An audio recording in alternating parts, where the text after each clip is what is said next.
Hello, I'm Matt Guff from thehouse.com, and I'm here with a couple guys from Ride. Jim Linnberg, how you doing, Jim? Good. Good to see you. Thanks You for being too. here. And Michael Chilton. Michael's a board engineer at Ride, and Jim is the brand manager and sales manager. Thanks, guys, for being here. Thank you. How's the morning so far? So good. Yeah, perfect. You guys are morning people, aren't you? Yeah, man. Up at 4, up at 4 running. Jogging. Yeah, cardio. Lots of cardio. We love that at the Ride office. Awesome. Never drink. We've Never. never had a beer. Never. Not hungover at all. Zero. We love early mornings. Well, thank you guys for being here. They're here walking us through the entire 18 line, kind of through each category. They're here actually for a super clinic that they're conducting for all the Midwest shops and industry people. And we're fortunate enough to have them here to kind of walk us through this stuff. We're going to talk about the 2018 kind of park specific style boards. I've pulled 3. We have the Helix, the Kink, and lastly, the Burnout. All great boards. These are probably our top 3 selling park specific boards. What does a park category mean to you guys? Park is, for me, park is obviously going to be a twin, pretty much in most cases. Very oddly that it wouldn't be. It's generally a twin, something that is got a decent amount of camber to it, just because you need that support in most park riding situations. Really soft to medium flex, nothing that's overly stiff, and if that stiffness is there, it's coming from the camber, not so much the board itself. So something that's able to be, ridden easily, smooth edge to edge, easy to press, but it has a lot of pop to it, and a lot of stability is the main one. So Yeah. It's pretty much it. Do you guys feel that park? What is the best selling category for you guys? Like, because you guys make some phenomenal park decks. Best selling category for us. It would probably be the all mountain, just because of some of the volume, the price points. We sell a lot of park boards. I think, this would be a driver for us in terms of marketing and actual volume. If you got a $359 snowboard, you're going to sell a lot of those no matter what it is. So I think we classify those as all mountain. So those would drive the price up. But I would say that Ride's probably known more for our park stuff. Yeah. Historically, for sure, it's kind of changed a little bit in the past couple of years with the Berserker and the War Pig. But we certainly have a history with the park stuff. It's when I travel, I'm able to travel with like a crew of kids, do some contests and stuff. No matter what region, Pacific Northwest, Southern California, Utah, Colorado, New England, Midwest, there's always kids in the parks slaying on ride decks. And there's some of my favorite freestyle boards out there. The Helix is rad, the Kink is dope. Burnout is one of my top favorites from the Ride line. Within these boards, kind of what specifically makes each one of these special? The Helix has been in the line for how many years now? 5? At least 4. Yeah. 5. Yeah, something like it's been a while. We've done this one. Yeah. And when you guys first released this, like, it was kind of like mind blowing. The same way the War Pig is. Like, everyone's like, "Whoa, look at that cool shape." I think you guys were one of the first to kind of reintroduce an exaggerated asymmetrical style shape. For sure. Right? Michael, what is going on with this thing, and how did you, what helped inspire you to create and reintroduce an asymmetrical shape? So this shape was basically just, we wanted to come out with a twin ASIM board to kind of meet the demands of what other companies were already doing out there, but we wanted to do it in a way that made sense for the way that Ride has developed boards in the past. So we built a bunch of prototypes in our facility in Seattle. We did blind testing with team riders, with in-house riders, and just groups of other amateur riders in the area to basically prove out that the ASIM board was a better board than what a non-ASIM version of it would be. Right.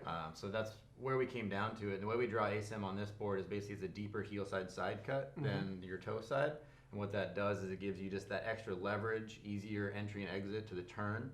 So you're kind of helping to nullify that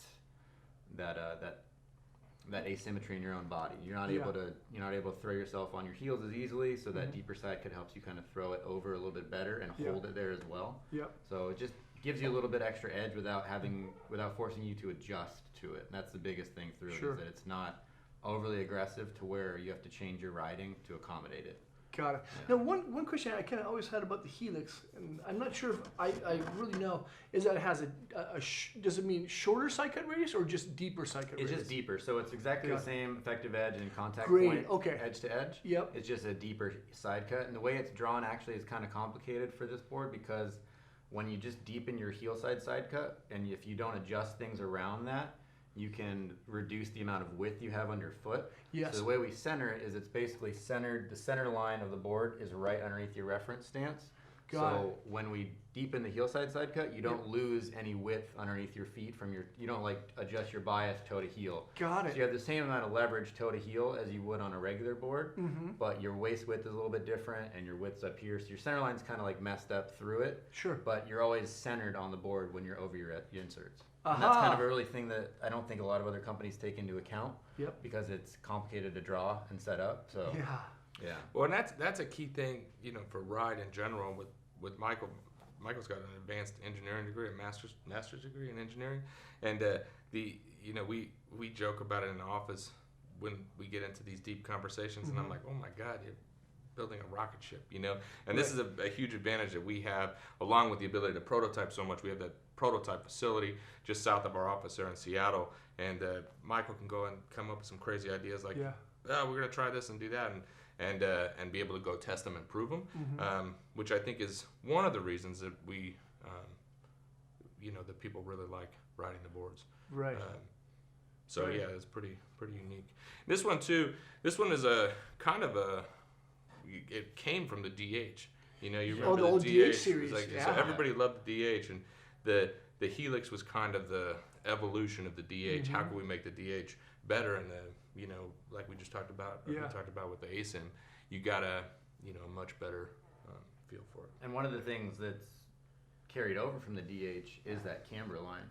So it's a pretty traditional camber line that we don't have any other way, we don't have it in any other place in the line. Yeah. So it's, if you're looking for something that is that traditional camber, that is that more aggressive feeling, this one's definitely it. Yeah. The DH was a fun board, but you're right with like this a pretty aggressive board, good pop. Like I was working with a girl named Hallie Custerman. I can't remember what board she was on before she started riding the Helix, and like literally like within a day, like her skill level just boom, next level, and she's a phenomenal rider. But I really think a lot had to do with her riding the Helix, like getting on the board a little bit more aggressive, camber profile, good edges, like it's a sweet board. You got to be on that one, with that camber. This is not playful. If you want something easy and playful to ride, there's a better choice. Like that thing will. Every time I get on it, I used to ride DHs and everything, and then I don't snowboard anymore because I got a job, and so now when I get on it for my one day on the hill every year, it scares the shit out of me. Yeah, you gotta watch what's happening? Contacts. Yeah, I mean it will like it really wants to carve an edge, but it's once if you're riding a lot and you can feel that, I think there's probably not a better snowboard. You get used to it. That's right. It's very precise. Yeah, and then we have the kink. I know you guys are pushing pretty hard to moving the kink. Graphicing shots done by local guy Jake Durham. Yeah. This is a team favorite. A lot of guys in the Midwest slay on this thing. You guys reintroduced a new shape 2 years ago? Yeah, 2 or 3 years ago. 2 or 3 years ago. And this year we brought sintered base back onto it, so it's a little bit more durable, takes better wax. Yep. And we also put in the performance core to it. So we upped a little bit of the tech in there just to help it out, just to bring it a little bit more premium scale. Yep. Kept cleave edge on there, kept the shaping and everything else the same, kept the flex the same. So it's still that pretty soft flexing, kind of low hybrid camber board. So you still have that stability, but it's not a full camber like the Helix, so you can still play around with it and press really easily. Yep. Yeah. So what's the story with like the new roll-in slime walls? That's like a pretty new tech, right? It's been on some older boards, but it's been a little bit heightened in severity, I guess, on the newer models. So what hybrid tech, or what this is it's kind of like a hybrid cap over the sidewall, and what that does is create a little bit of structure over the sidewall, so that it just it doubles the strength of the slime wall. Okay. So when we do our destruct testing to validate that this board is not going to break or do anything weird while you're riding, we normally go through, I think our minimum is about 6 cycles in our destruct test for a sidewall impact. This board, when I had it at our factory trying to find the maximum that it would break at, it went up to 100, and basically the guy who was in our freezer doing the test said, "Do you want me to go any more?" And I said, "No, I didn't think it would go that far, so Yeah. that's fine." So Yeah. it's basically, it's a durability play, but what it also does is it allows a little bit extra stiffness right over your edge, which helps just a little bit, just increase stability, increase edge hold just a little bit. So Yeah. And that durability is important on the kink. You know, people are really smashing this thing on handrails and Yeah. street spots. So with that cleave edge, with the slime wall, and then the roll in, you got. I think that's another reason that you'll see a lot of people, you know, that are snowboarding every day in the park on the ride boards, because the durability is unmatched. Right, because they don't need a new board. You know, like they can Yeah. smash the hell out of Yeah. it, and they're like it still holds up. They can still ride it the whole season Yeah. instead of like, you know, breaking it halfway or losing an edge. Or Well, and that's whatever. sure. This stuff has a new warranty, right? I think warranty's on the next one. Yeah. Did it not come out this year? I think it came out this year. All right. We're gonna say there's a 3-year warranty on these. Call customer service. If we don't, there's a 3-year warranty starting now. Thanks. Call Will. I'll give you his cell phone number. No, there is a 3-year warranty on the ride stuff, which is up from the 1 year we've done in the past. So Great. all the boards have a 3-year warranty. So if you do break it, then we'll support you. We'll give you a new one. Right. That's a big deal. That's a big deal too. Is, you know, like 3 years. Like that's a long time to have a board, especially if you're a kid that rides hard every single day. Yeah. You know, cool. And then right here, the Burnout. This is rad. Again, one of my favorite like freestyle decks. What's the story behind the Burnout? It's like a pretty conservative graphic this year, but I like it. I like when I first saw it. I was like, it's ace. It's you know? it's so clean this year that it's almost unassuming, but it is the same board that it's always been, and it's just that just high end park slaying board. So you've got the hybrid camber on there, a little bit more camber than a kink, but definitely more stretched out camber than a GT. So it's going to be more park specific. It's not so much the friendliest thing in powder, but it's still going to be able to do all that. It's mostly park specific. It's mostly for that kind of big line guy who's riding the park every day type thing. Not really just like skitching around so much, but really going after it, almost in the slope style realm. So it excels at that, and that's what it's for. And it's also just kills it at all the rails in the park. So it's really just that all around park board that if you want that high end level of it, that's the one to get. Yeah. One of Oker's regional guys, Lucas K. He won the full U.S. Revolution Tour. He was kind of cross between the Burnout and the War Pig. Like he's a jump slayer. You know, he's like his and edit it was slays rad. on rails too. I watched his edit. It was sick. Yeah, it's actually really, really dope. But yeah, he's on this board, and if you're a jumper, you like good amount of pop, and if you like hitting bigger jib features, Burnout's dope. For sure. Yeah, and I think with that camber, the camber profile on this one, you get a little bit more lift at the rocker, at the tip and tail than the Helix. Okay. So it's a little. People ask that a lot. Well, what's the difference between the Helix and the Burnout? We got some tech features. This one, the Burnout's got pop walls. Yep. So you get a little bit extra carbon in there, which is cool. But the real difference is the ease of riding. You know, like you can hop on. They're both aggressive park boards, right? They both will handle whatever you want to do in the park on them.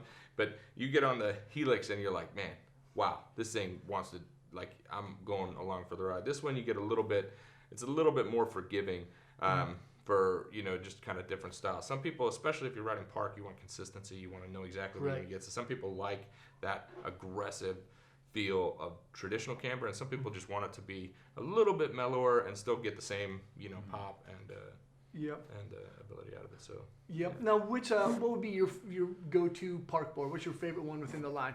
Like again, these are three kind of top-selling ones: the Helix, Kink, and the Burnout. You guys have a lot of other boards within park. What's the number one? I rode the Burnout pretty extensively for a long time, actually, and I kind of, with the War Pig and the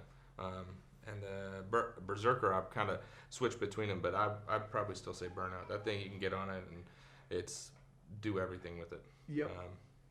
I'd say, I mean, I don't go in the park all that often anymore, but if I am, I'm just kind of cruising around and riding all the transitions through it. Yeah. And the board that I would pick is probably the 54 wide kink, just because I like having that extra width to it and not catching my heelers or anything like that. So that's my board to pick if I was going to pick one of the twins through there. Yeah. It's kind of interesting you say that too, because I've heard a lot of guys riding a little bit shorter, wider boards, even though they're not like shifted geometry style designs. They're just choosing to ride like 52s, 54s, but in a mid glide. Just kind of. I think that that's the modern style of snowboarding is so much more aggressive than in the past 3 to 5 years.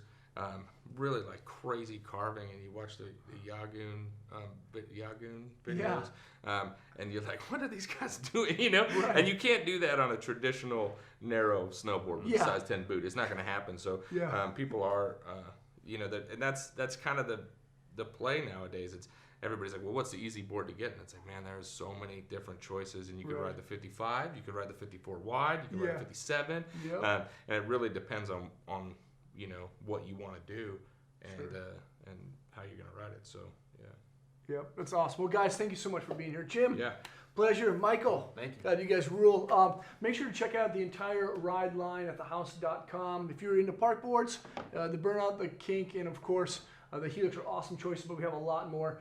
Thanks for watching. Remember to subscribe to the channel, and we'll see you guys around.